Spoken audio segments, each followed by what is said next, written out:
High everyone, আসসালামু আলাইকুম। This is Mahashiya Babuni. কেমন আছেন সবাই? আশা করি সবাই অনেক ভালো আছেন। আমার নামের ছোট্ট অংশ দিয়ে এই চ্যানেলটা ক্রিয়েট করেছি মিনি কিচেন বাই বাবুনি। আজকের রেসিপি ফুলকপির পাকোড়া।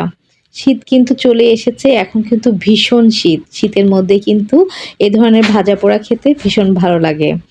আমি একটা নতুন কিচেন সেটআপ রেডি করেছি। জানি না আপনাদের কাছে কেমন লাগবে বা লেগেছে। আসলে শহরের মাঝে এক টুকরো গ্রামটাকে অনুভব করার জন্য এরকম একটা কিচেন সেটআপ রেডি করা। আমি আমার এই চ্যানেলে ১ম যখন ভিডিও দিয়েছি, আজ থেকে ৩ বছর কি ৪ বছর আগে আমার এই চ্যানেলটা ক্রিয়েট করা। তখন আমি ভয়েস ওভার দিতাম। বাট অনেক কিছুর কাজের ব্যস্ততার মাঝে আর ভিডিওটা রেডি করা হয় নাই বা ভিডিও মেক করা হয় নাই। চ্যানেলে কোনো ভিডিও সেভাবে যায় নাই। সেজন্য মানে পুরাই বলা যায় যে চ্যানেলটা অফই ছিল। বাট এখন এটা আমার একবারে মিনিচার ভিডিওটা আমার অনেক শখের একটা জায়গা। যার কারণে আমি আবারও আছে না মানুষ শখের জন্য হলো কিছু করা, সেই শখের থেকে এই কাজটা শুরু করা। তবে হ্যাঁ, এটা বলা যায় যে শখ বলতে যে আমার কোনো কিছুর এক্সপেকটেশন থাকবে না তা কিন্তু না। এটা নিয়ে অনেক দূর এগিয়ে যেতে চাই। বাকিটা সব আল্লাহর উপর। আর আপনারা তো পাশে আছেনই। আজকের আমাদের রেসিপি হলো ফুলকপির পাকোড়া। ফার্স্টে আমি কেটে নিয়েছি ছোট, ছোট করে। এখন একটু ভালো করে পানি দিয়ে ধুয়ে নিবো। একটু কষলিয়ে যে ধোয়াটা যেন একবারে ক্লিন থাকে। তারপর একটা ঝাঁঝুরের মধ্যে আমরা এটা ছেঁকে নিবো। আমরা একটু ভাপিয়ে নিবো, কারণ ফুলকপির পাকোড়াটা একটু ভাপিয়ে নিলে হালকা ভাপিয়ে নিবো। তো এইজন্য আমরা একটা ছোট্ট পাতিলে পানি দিয়ে নিচ্ছি এবং এটা গরম হয়ে আসার পর আমরা ফুলকপিগুলি দিয়ে দিবো। এখন থেকে যেহেতু আমি আমার চ্যানেলে ভয়েস ওভার দিব ইনশাল্লাহ। কারণ যখন আমি ভয়েস না দিয়ে মিউজিক দিতাম তখন কিন্তু প্রচুর পরিমাণ কপিরাইট আসতো।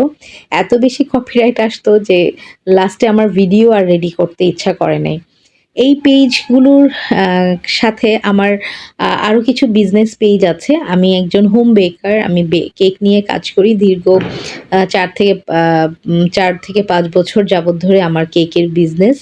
তো এই কেকের বিজনেস এত অর্ডারের কাজ থাকে। তারপর আমি বিভিন্ন জায়গায় এক্সিবিশন করে থাকি। সব মিলিয়ে না খুব বেশি প্যারার মধ্যে থাকার কারণে এই ভিডিওটা আমার আর মেক করা হয়নি। আচ্ছা, কথা বলতে ভুলেই গেছি। আমরা কিন্তু একটু লবণ দিয়ে নিয়েছি যেন পাকোড়াটা খেতে আরো বেশি দারুণ লাগে। অলরেডি আমাদের পাকোড়াটা ভাপানো হয়ে গেছে। আমরা একটু ছেঁকে নিলাম। এখন আসছি বাকি কাজগুলো নিয়ে।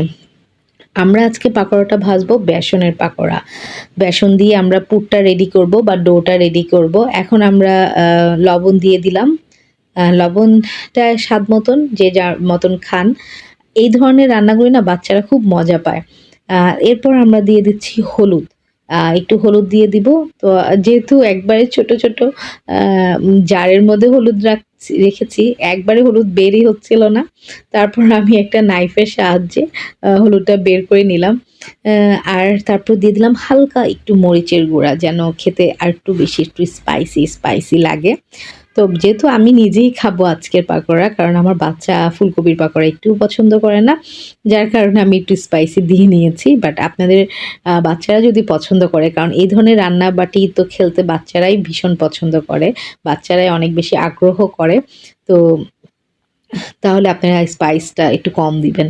আমি তেল দিয়ে দিলাম একটা ছোট্ট মাটির কড়াইতে।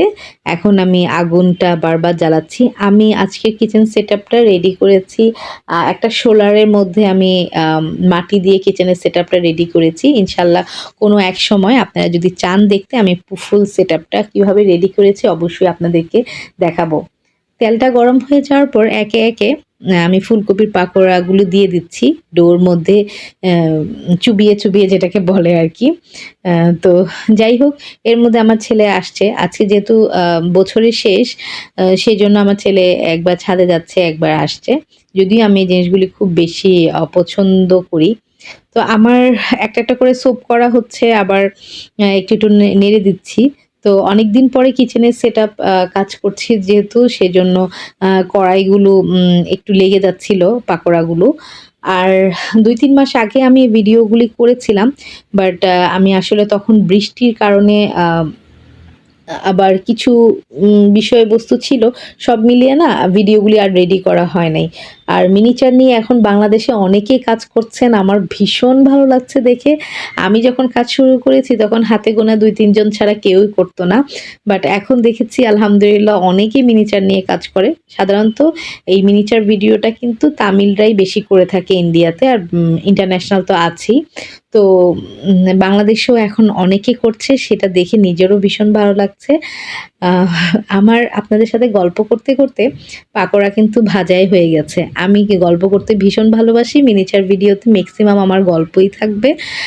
সেরকম রেসিপি তো আসলে এটা ফুল বলে লাভ, মানে এতটুক রেসিপি দিয়ে তো আর কেউ আর রেসিপি রেডি করে ফেলতে পারবে না। তো যেতটুক গল্প করা যায় তার পাশাপাশি রেসিপিটাও একটু, একটু করে বলা হয়ে যায়। তো যাই হোক, আমার পাকোড়াগুলি অলরেডি ভাজা হয়ে গেছে। খেতে দারুণ লেগেছে, খারাপ লাগে নাই। আর মাটির চুলার রান্না তো এমনি মজা লাগে। আজকের ভিডিও কিন্তু শেষ করব। নেক্সট ভিডিও দেখার জন্য আমি জানি আপনারা অধীর অপেক্ষায় থাকবেন আশা করি। আর যারা নতুন, নতুন মিনিচার ভিডিও বানাচ্ছেন তাদেরকে অনেক বেশি শুভকামনা। আজকের মতন বিদায় নিচ্ছি। আল্লাহ হাফেজ। সবাই ভালো থাকবেন, সুস্থ থাকবেন।